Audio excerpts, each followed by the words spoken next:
1998년 7월 19일 오후 햄버거를 먹고 싶었던 12살 소녀는 아버지와 함께 울산의 한 백화점으로 향했습니다.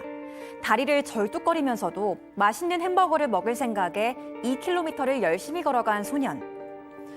샌드위치 가게에 앉아 아버지가 건넨 요구르트를 한 모금 마시고는 요구르트의 맛이 이상하다며 먹은 음식을 모두 토해내고는 쓰러졌습니다.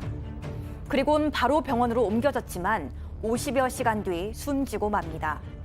부검 결과 소년의 위장은 진녹색으로 변해 있던 상태로 약물 중독이 의심되는 상황이었습니다. 소년은 어쩌다 이렇게 위험한 요구르트를 마시게 된 걸까요? 오늘 사건 연구소는 울산 요구르트 독살 사건의 전말을 파헤쳐 봅니다.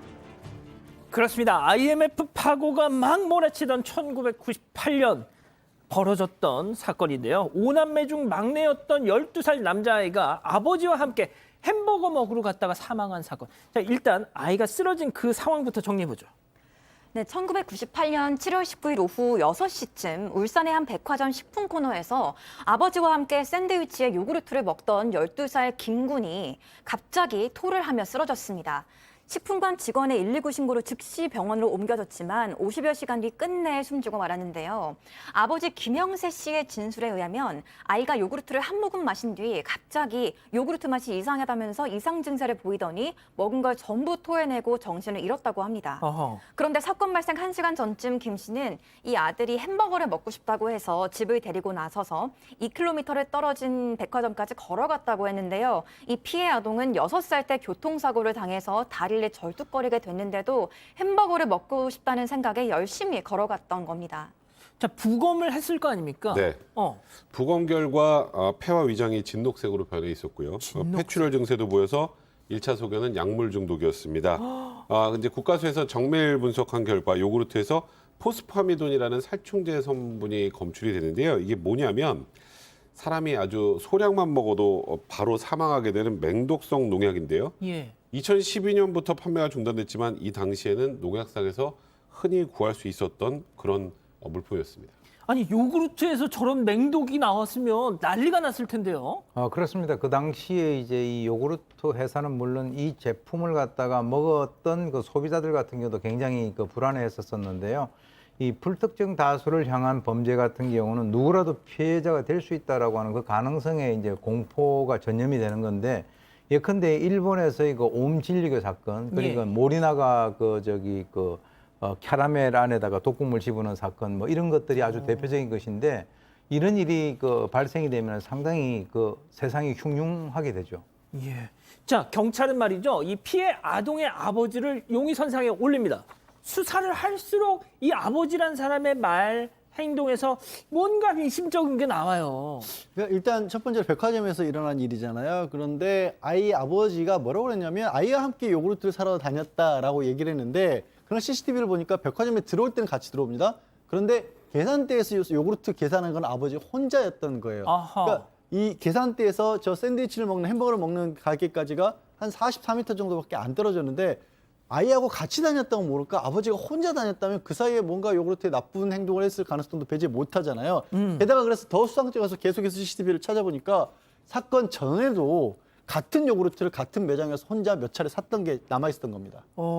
자, 그런데 아이가 쓰러졌을 때, 쓰러진 직후에 진짜 보통의 아버지라면 하면서 막 거의 반 실성을 했을 거 아니에요. 이 사람은 어땠어요? 수상한 게 한두 가지가 아닌데요. 그 의식을 잃은 아들을 놓고도 그 급박한 상황에서 증거를 확보해야 한다며 다른 요구르트를 가지러 걸어가기도 했고요. 또 식품관 직원에게 다가가서 이 요구르트에서 이상한 냄새가 난다며 소리를 지르고 직접 맡아보라고까지 했다는데요. 아니, 지금 아이가 막 신음을 하고 있는데 그걸 하고 있었다고요? 그러니까요. 근데 당시 백화점 직원들은 이 음식을 먹고 아이가 탈이 난 상황에서 어쨌든 보통은 일반적으로 식중독을 먼저 의심을 하는 게 일반적인데 독극물 탈영부터 하는 아버지를 굉장히 수상하게 여겼다고 아하. 합니다. 자, 지금 나가는 저 사진이 현장 검증 당시의 사진인데, 저 오른쪽에 있는 남성이 그 아버지 김영세 본인입니다.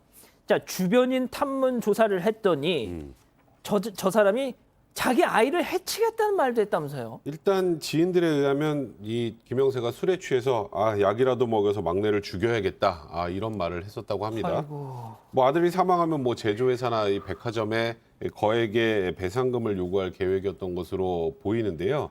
일단 뭐 사건 발생한 1년 전에 벤리를 떠났다가 7월 16일에 돌아왔고 이 사건이 7월 19일에 벌어졌으니까 사흘 뒤에 아이가 백화점에 따라갔다가 이런 끔찍한 변을 당한 겁니다.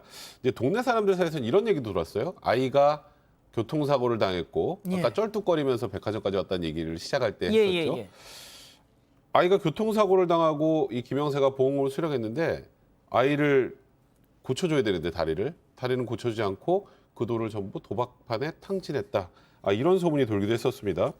이제 경찰 조사에서 경찰들이 이제 이 김영세에게 당신 돈 때문에 범행한 것 아니냐라고 얘기를 하니까 아니 내가 1년 동안 저기 벤일하면서 모은 돈이 꽤 된다. 내가 무슨 돈 때문에 아들을 죽이느냐 이렇게 얘기했습니다만 당시 이제 그 김영세가 탔다는 배 선장에게 확인을 해보니까 단 8일 동안만 선원으로 있었고 이후에는 벤일이 적성에 안 맞는다면서 관뒀다고 합니다. 그러면 1년 동안 벤일하면서 돈을 모았다는 것도 거짓일 가능성이 굉장히 많았던 상황입니다.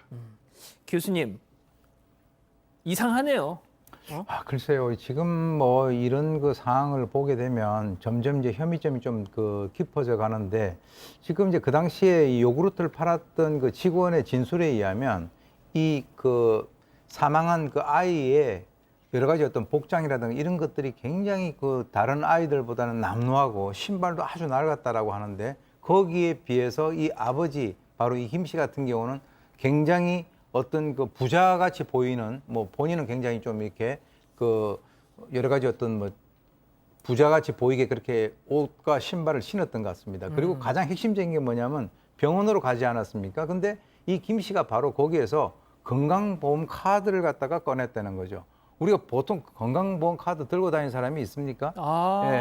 거기에다가 이제 또 하나는 아이가 중환자실에서 죽어가고 있는데 이 아버지라고 하는 자가 병원을 나올 때 얼굴에 웃음을 띠고 나왔다라고 하는 이런 것들이 주위 사람들이 매우 이상하다라고 지적을 하는 그런 점들이었습니다. 자, 양 변호사님.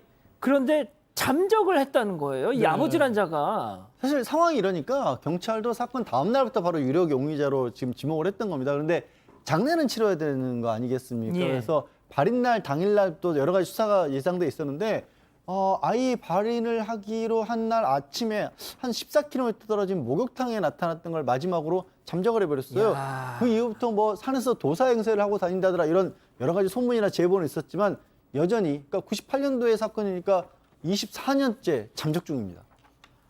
와, 이건 사람이 아니네. 아니, 대체 김영세란 자는 어떤 인물이에요? 약간 놀랍게도 김 씨는 사건 발생 22년 전에 이미 결혼을 해서 부인과 이남 삼녀를 둔 가장이었습니다. 이 피해 아동은 막내 아들인데요. 원래는 자동차 정비 공장에서 일을 하다가 전자제품 사업을 벌였지만 크게 실패했고요. 이후 금속업체를 전전하다가 외환위기로 실직을 합니다. 그러자 부인과 사이가 안 좋아지면서 부인이 먼저 가출을 하고 이 본인도 아이들만 집에 남겨둔 채 가출을 해버렸는데요.